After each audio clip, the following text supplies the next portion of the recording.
Napoleon Bonaparte, the man who conquered Europe. What if I told you that one man rose from an ordinary family, conquered much of Europe, crowned himself emperor, and then lost everything? This is the incredible story of Napoleon Bonaparte. Napoleon was born in 1769 on the island of Corsica, shortly after it became part of France. His family was not wealthy. As a young boy, Napoleon was sent to military school in France. There, he was often bullied because of his Corsican accent and humble background. But Napoleon had something special. He was ambitious, very ambitious.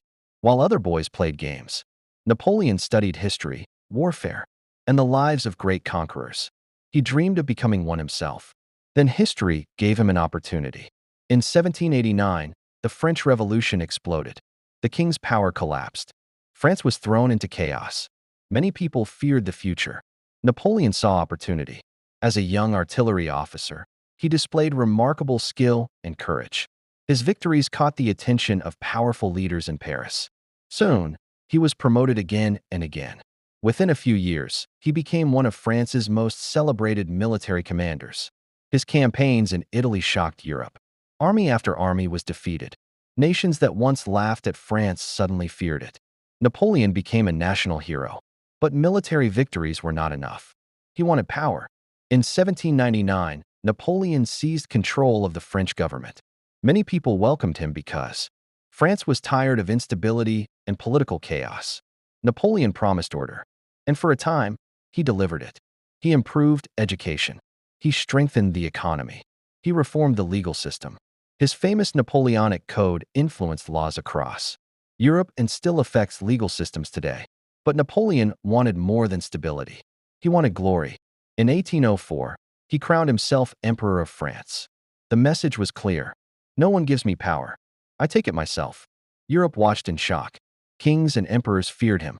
War followed. Again and again, Napoleon defeated powerful coalitions. Austria fell. Prussia fell. Much of Europe came under his influence. At the height of his power, Napoleon controlled or influenced territories stretching across much of the continent. Many believed he was unstoppable.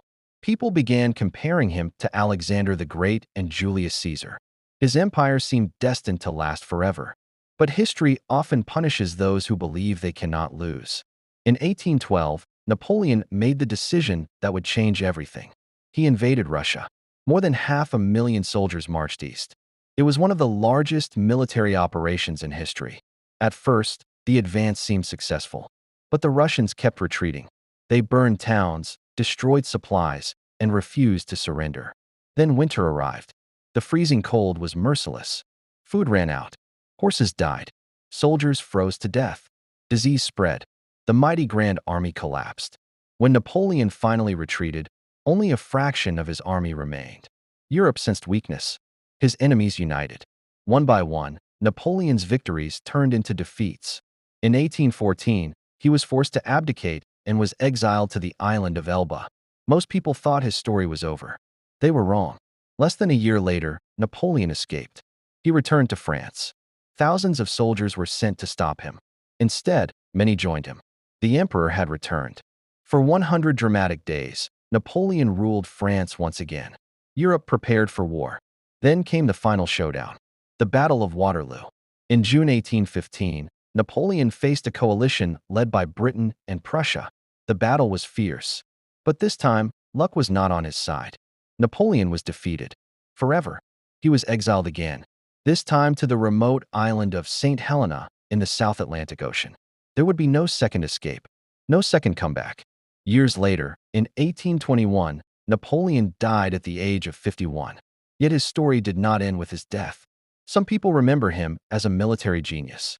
Others remember him as a dictator who caused devastating wars. Millions died during the conflicts associated with his rise and fall.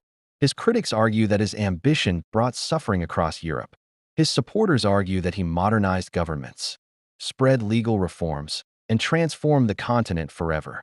Even today, historians continue to debate his legacy. Was he a hero, a tyrant, a genius, or all three at once? What cannot be denied is that Napoleon changed history. From a bullied boy from Corsica to the ruler of an empire, his rise remains one of the most extraordinary stories ever told. His victories shook the world. His defeats changed Europe. And more than 2 centuries later, the name Napoleon is still remembered everywhere. If you enjoyed this story, don't forget to like, share, and subscribe to History Makers for more incredible stories from history.